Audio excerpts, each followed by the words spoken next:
Bueno, eso yo podría decirlo.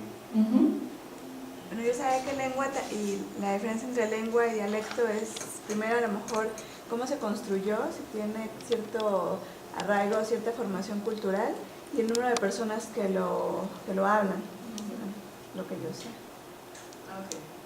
O sea, como si el dialecto fuera algo más chiquito que una lengua. Y que no tiene como lazos culturales ni de pertenencia tan arraigados históricamente. ¿Sí? La lengua es una forma de comunicación y el dialecto es una variante, pero no habla de lo que es la comunicación. Cuando ya no se entiende, ya se forma otra lengua. Ok. Pues sí, justamente la lengua es este sistema de símbolos arbitrarios donde no hay relación entre la forma y el significado que los seres humanos utilizan para la comunicación. Son los símbolos son orales o en señas y se sobreentiende que la escritura se deriva de la lengua. Esta es la descripción que Yolanda Lastra hace en el 92. Es decir, una lengua es un sistema vivo que tiene una estructura propia y que está en constante cambio porque está vivo. Y esa lengua, que es el sistema, se representa en diferentes dialectos o variantes que son las variantes regionales de una misma lengua. Entonces, tenemos, por ejemplo, el español del norte de México, y el español del centro de México, y el español de Chiapas, ¿no? En donde está el voceo, etc. Son diferentes dialectos del español, pero sigue siendo la misma lengua. Y lo mismo pasa con el español de España y el español de México. Son la misma lengua, como decía la compañera. Es un poco difícil definir los límites de cuándo son lenguas diferentes, es toda una discusión que nadie ha logrado definir, pero se dice que sí, que cuando ya no se entienden ya no son la misma lengua. Y, por ejemplo, lenguas son el náhuatl, el francés, el español, el yucateco, y cada uno de ellos tiene dialectos distintos, ¿no? En diferentes regiones. Todas las lenguas están compuestas por dialectos y todos los dialectos que forman parte de lenguas tienen identidad, tienen arraigo, tienen pertenencia. Si no, no hablamos. La lengua es eso, es toda la historia de la gente que ha ido transmitiendo generación tras generación estas formas de habla. No solo el sistema gramatical, no solo la estructura lingüística que hay que mantener y aprender para poder funcionar, sino desde mi punto de vista la lengua es un conjunto de reglas que son gramaticales y son sociales también. Porque si uno sabe la gramática de una lengua pero no sabe cómo y con quién lo tiene que aplicar, tampoco puede hablar. Y los dialectos son una subdivisión de una misma lengua, ¿no? Como dice Lastra, ahí está el español de México, de España, de Colombia, etc. Entonces, en la diversidad lingüística, la primera razón de defensa de la diversidad es que hablar cualquiera de las lenguas del mundo y sus respectivos dialectos es un derecho humano. No tiene que ver, o sea, hay una parte que es muy idealista y que es verdad también, de que cuando se pierde una lengua se pierde toda una forma de ver el mundo y nombrarlo, y es cierto, pero además de eso, lo más importante es que hablar mi lengua y en mi dialecto es mi identidad y tengo derecho a hacerlo. ¿Por qué eso sería lo más importante? Tú dime. No, es que yo no sé. ¿No tienes ninguna idea? No. Sí. Bueno, es que para mí como hablar de derecho pues es un espacio ya institucionalizado, ¿no? Y en efecto Fishman, que dice esto del perder la lengua es perder todo esto, y me pregunto por qué sería más importante ese como... Porque es la expresión última de lo que dice Fishman.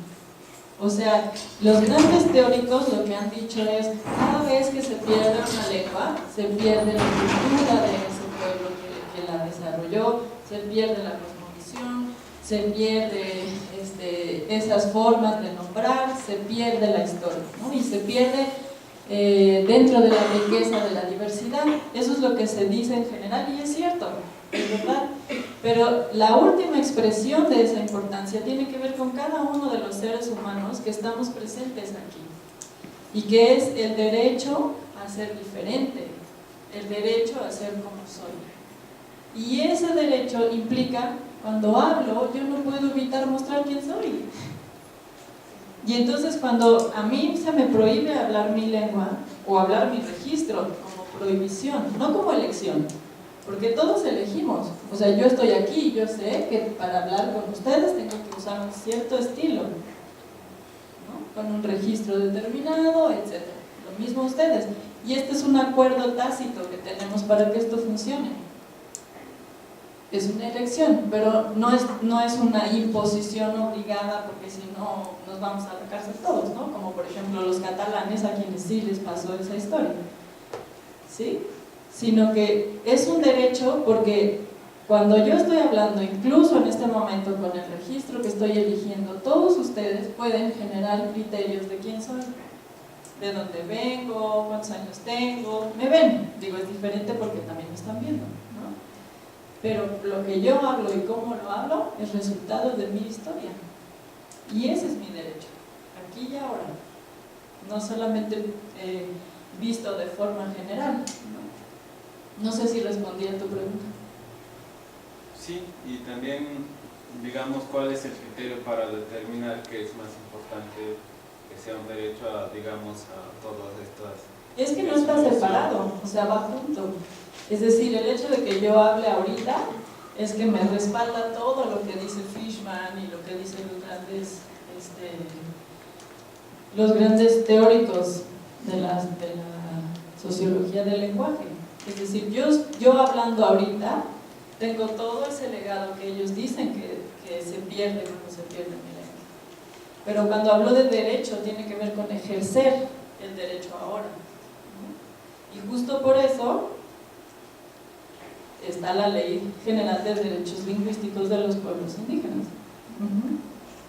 Porque es un derecho. Entonces, estos derechos son los derechos de los hablantes, está en el capítulo 2, artículo 9, y es el derecho de todo mexicano a comunicarse en la lengua de la que sea hablante, sin restricciones en el ámbito público o privado, en forma oral o escrita, en todas sus actividades sociales, económicas, políticas, culturales, religiosas y cualquier otra.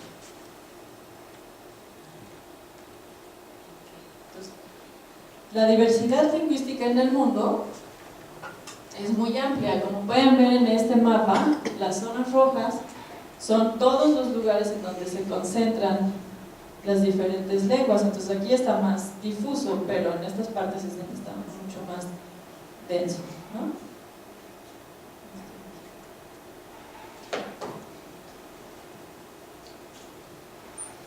Y los países con mayor número de lenguas en el mundo son Papua Nueva Guinea, Indonesia, y estos dos concentran 1,5 millones de lenguas. Entonces, en dos países está la mayor parte de la concentración de diversidad lingüística. Después están en Nigeria, en India, en México, con 364, como les decía, que menciona el Linari, en Camerún, en Australia, en Zaire, en Brasil. Y en total, de las que no concentran tantos, son 1.970.000. Los cálculos que le hice rápido en la cabeza es porque se dice que aproximadamente hay entre 3 millones de lenguas. ¿Son millones o No, son son mil? miles, ¿no? Son mil, perdón. Son entre 3.000 y 3.500, no saben si es entre 1.000 o 4.000 lenguas, perdón, no millones, si yo dije que eso es mucho, de lenguas en el mundo. Entonces, si ustedes ven, porque nadie puede calcularlas como tan precisamente, entonces si ustedes ven, se reparten casi mitad y mitad en estos dos países y en los otros. Y México tiene un gran número de nuestra diversidad. Entonces, las lenguas vivas por continente muestran que el mayor número de lenguas habladas actualmente se concentra en Asia con el 32%, en África con el 30%, y el resto con el 19% se encuentra en Oceanía y en América y en Europa, respectivamente.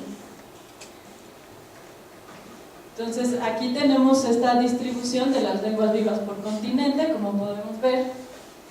Está en Asia, la mayoría, en África, en Oceanía, en América y en Europa.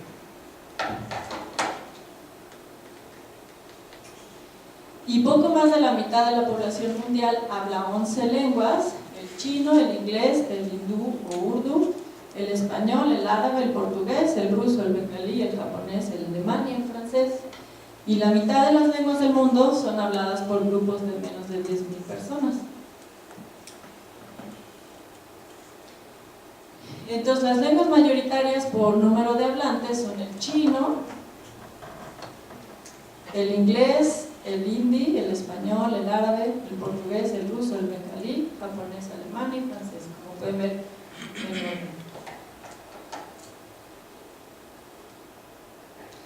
Y esta es una distribución para darles una idea de cómo se concentra el mayor número de diversidad lingüística en un pedazo tan pequeñito, ¿no? Es decir, el 0.2% de la población mundial habla más de 3.000 lenguas. Entonces, las demás lenguas son habladas por la mayor parte de la población mundial, o sea, 500, ¿no?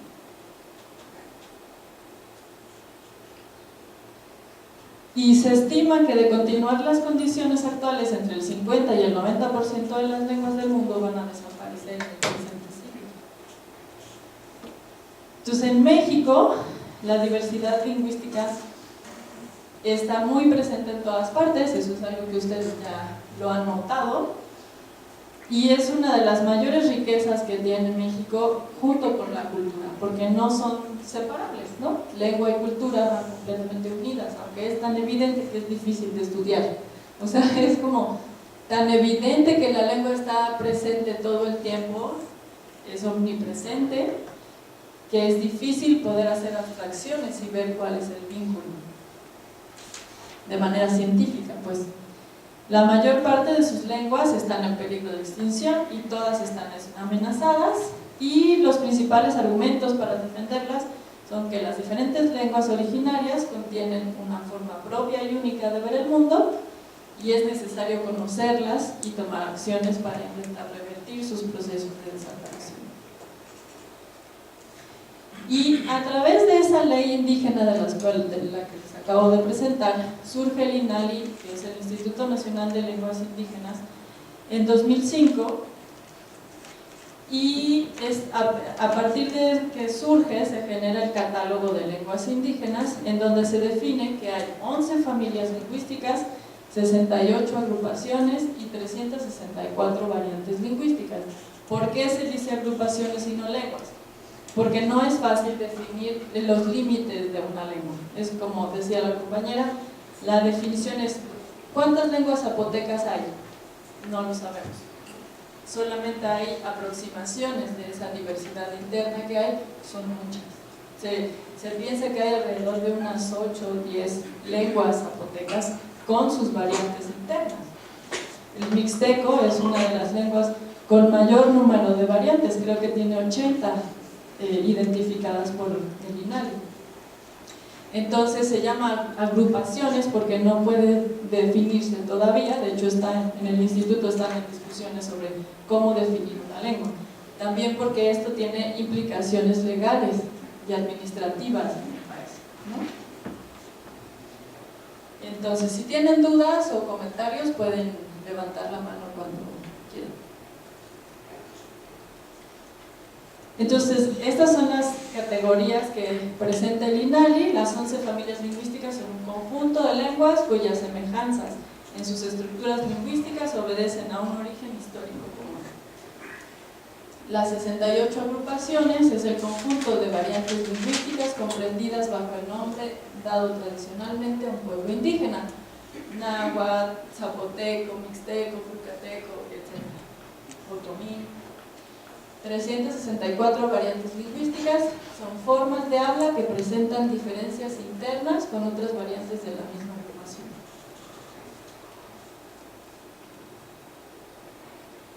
Entonces, las 11 familias que tenemos en México son la álgica, yutonagua, cochimí, yumana, seri, otomangue, maya, totonaco, tepehua, tarasca, mijezoque, chontal de Oaxaca y guagua.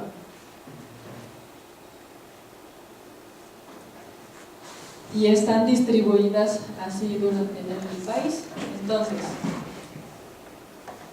no sé cuál es el mejor Entonces, la álgica está aquí en esta zona de acá. Los vamos a ver igual uno por uno, pero se los muestro en general. La yutonagua, como pueden ver, está dispersa a lo largo de casi todo el país. ¿Sí?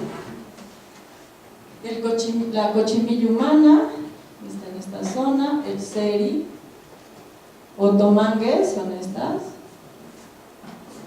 la maya está aquí, el totonaco tepehua, tarasca, mijezoque, chontal también, y el guave aquí, en Oaxaca.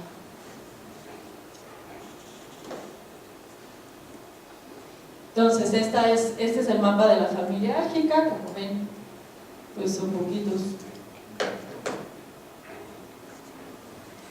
La familia yutonagua, como les decía, está dispersa en la mayor parte del país. Vamos a ver más adelante que el náhuatl tiene dialectos en casi todas estas zonas. Y bueno, dentro de la familia yutonagua está el pápago, el pima, tepehuano del norte, tepehuano del sur, tarahumara, guarijío, yaqui, mayo, cora, huichol y náhuatl. Y como ven, está en el verde, es donde está el náhuatl.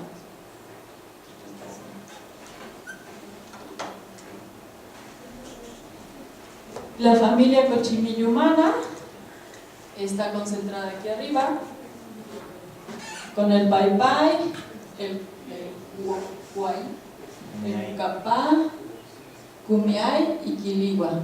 Y estas son de las lenguas que tienen mayor peligro de extinción. Esta es la seri. Y la otomangue es esta familia y es una de las más ricas en su diversidad interna, pero también en su composición fonológica y morfológica, sintáctica. Son lenguas tonales que en general que tienen una diversidad muy impresionante frente a otras del mundo, ¿no? Cuando se hace tipología sobre las lenguas y las características que estas lenguas tienen en relación a los tonos, en relación a la nasalidad tiene que ver con sacar el aire por la nariz o sacarlo por la boca, ¿no? Entonces tenemos A y tenemos A, oral y nasal. Y en estas lenguas, por ejemplo en el chinanteco, está aquí, este es el chinanteco, en esta zona, de aquí arriba. Es, en los últimos estudios que se ha hecho, el rey de la nasalidad. Tiene 3 niveles de nasalidad distintas y eso quiere decir que cuanto más nasal se haga, tiene significados diferentes. Y eso es muy interesante porque en casi ninguna lengua tiene eso, son muy pocas. Y en los tonos, estas lenguas tienen una cantidad de tonos gigantesca, ¿no? En el cuicateco hasta ahora yo he contado en el sistema 13 tonos.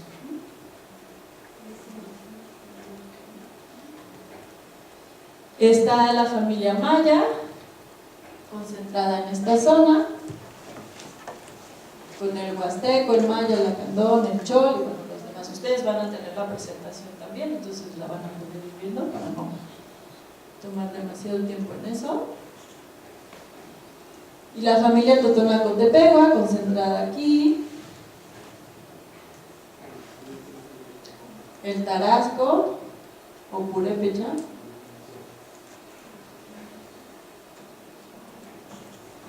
el mijezoque,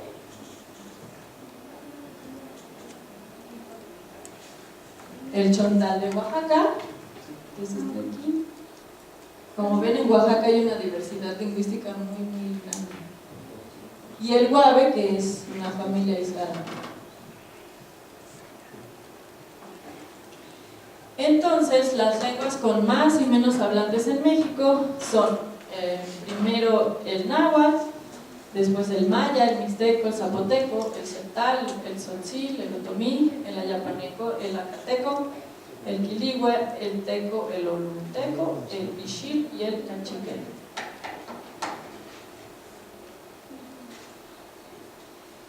Y también el español y sus diferentes variantes son parte de la diversidad lingüística.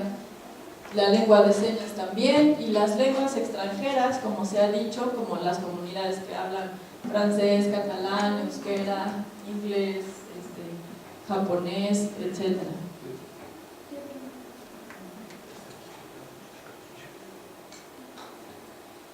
Ok, entonces, una forma de acercamiento hacia esa diversidad se hace a través de la etnología de la comunicación. Ese es uno de los acercamientos que son viables, en donde la lengua no se puede separar de cómo y por qué se usa, y hay que estudiar su uso, y estudiar su uso es un prerequisito para reconocer y entender su forma. Entonces, la idea es, hay que llegar a la comunidad y hacer una etnografía, como hacen ustedes los antropólogos, pero de la comunicación, buscando cómo son los usos, en qué espacios y de qué forma, en qué espacios físicos, sociales, culturales se generan y de qué forma se producen, con quién se habla, de qué manera se habla, cuál es la ritualidad de cada uno de esos eventos de habla. Porque eso nos va a mostrar cuál es el uso cultural, social, económico, etcétera, de la lengua y su distribución en la comunidad lingüística. Entonces hay que ver los... Esto tendría que ver, por ejemplo, como lo que comentabas hace rato, ¿no? De cuando se está hablando, por ejemplo, en un ambiente académico, se utiliza cierto lenguaje, por ejemplo. Entonces, como registrar, se está diciendo una persona mayor de edad, no sé si se habla entre jóvenes, el hablar de jóvenes, por ejemplo, eso también. Sí, Ese tipo de cosas. claro, eso se llama géneros de habla en los estudios de este tipo. Si no, en sociolingüística se llama registro y estilo, ¿no? Tienes el registro, si es un registro académico, si es un registro más científico, duro o médico, etcétera, y el estilo tiene que ver con la formalidad, es más formal, es menos formal, etcétera.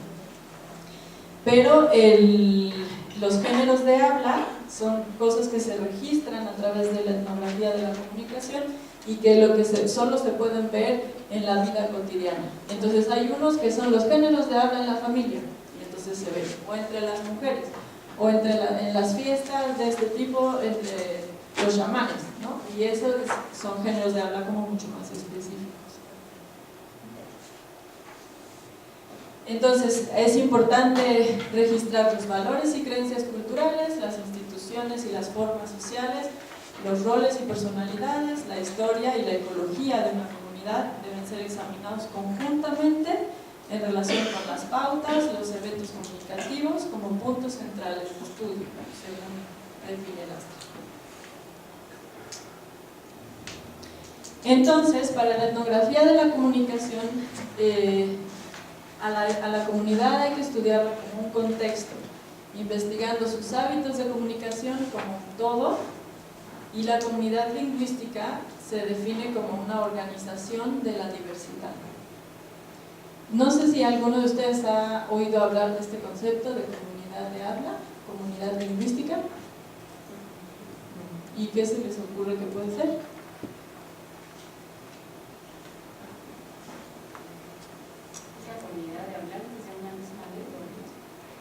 Ajá. Pero si es de una misma lengua, podría ser todos los que hablamos español en el mundo somos una misma comunidad. Las variantes, ¿no? Que son muchísimas variantes. Exacto, y a veces hasta es incluso más pequeña, muchas veces coincide con la localidad, ¿no? con la comunidad misma, porque sí generan vínculos y actividades juntos y tienen arraigo a la tierra y tienen tradiciones religiosas y entonces realmente comparten esas formas de habla y entonces se genera esa comunidad. Y una variante de una lengua va a tener muchas comunidades lingüísticas. Entonces cuando ustedes van a una comunidad a trabajar y a hacer su etnografía, lo importante es identificar cuál es la comunidad lingüística con la que están trabajando, porque les va a dar mucha información sobre cómo funcionan entre ellos, ¿no? Cuál es el vínculo que tienen, si es más denso, si es más difuso. Dentro de una localidad puede haber varias comunidades lingüísticas, no necesariamente coincide lo geográfico con lo lingüístico. Y es interesante que la etnografía de la comunicación defina así la comunidad lingüística porque es una metodología mucho más cualitativa de descripción. Pero por ejemplo, esto se los pongo para comparar, la corriente variacionista de la sociolingüística de Labov y en este entonces cuando lo definen se estaba formando esa escuela con Van Rijk, Labov y Herzog. Ellos también definen a la comunidad lingüística como una heterogeneidad ordenada, es decir, somos diferentes porque hay diferentes clases sociales, bueno, depende de dónde se mire, pero en general, y diferentes sexos y diferentes edades y diferentes grupos, y eso es diverso, pero está ordenado, ¿no? En este tipo de géneros de habla y en estas reglas pragmáticas que tenemos. Entonces, la comunidad de habla comparte el conocimiento de reglas para la conducta e interpretación del habla y los miembros comparten al menos una forma de hablar y saben cómo se usa. Y la economía del habla son las maneras de hablar y sus pautas de relación.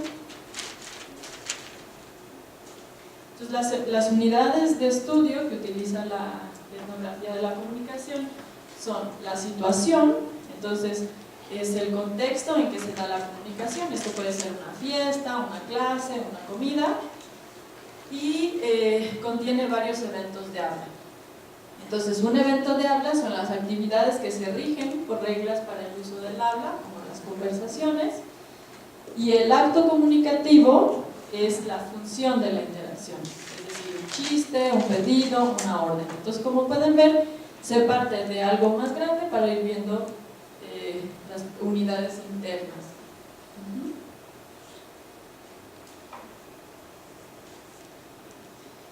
Y se deben estudiar las funciones estructurales, como las bases de los rasgos verbales y su organización, y las funciones de uso, que son la organización de los rasgos del contexto lingüístico, y los estilos asociados a los grupos sociales, las variedades y los tipos de situación, los registros. ¿Okay? Aquí ya vamos a pasar a otro tipo de acercamiento. No sé si tienen dudas de lo anterior. Okay. El relativismo lingüístico es como uno de los primeras propuestas para la antropología lingüística, para estudiar el acercamiento entre la influencia que tiene la lengua en la cultura y en la visión del mundo. Entonces, por un lado, tenemos el relativismo lingüístico, que es de Sapir-Whorf, de esa teoría, y por el otro lado les voy a presentar la propuesta de Fishman sobre los reflejos lingüísticos, que es de alguna manera una respuesta para esta propuesta de relativismo. Entonces, son dos posturas encontradas que discuten la lengua y la cultura y discuten la influencia de la lengua en la categorización del mundo.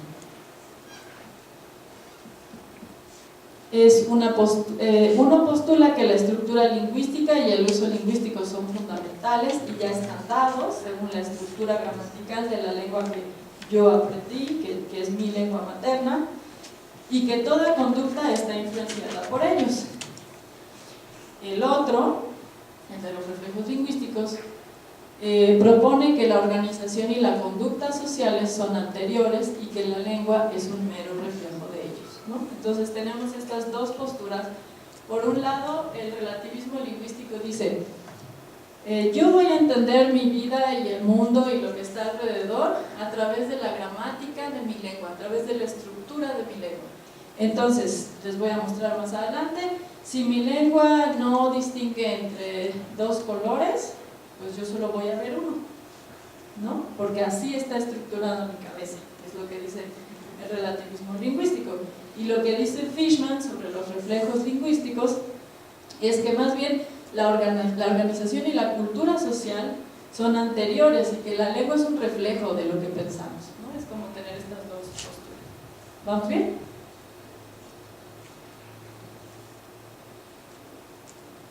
¿Cuántos de ustedes son lingüistas o les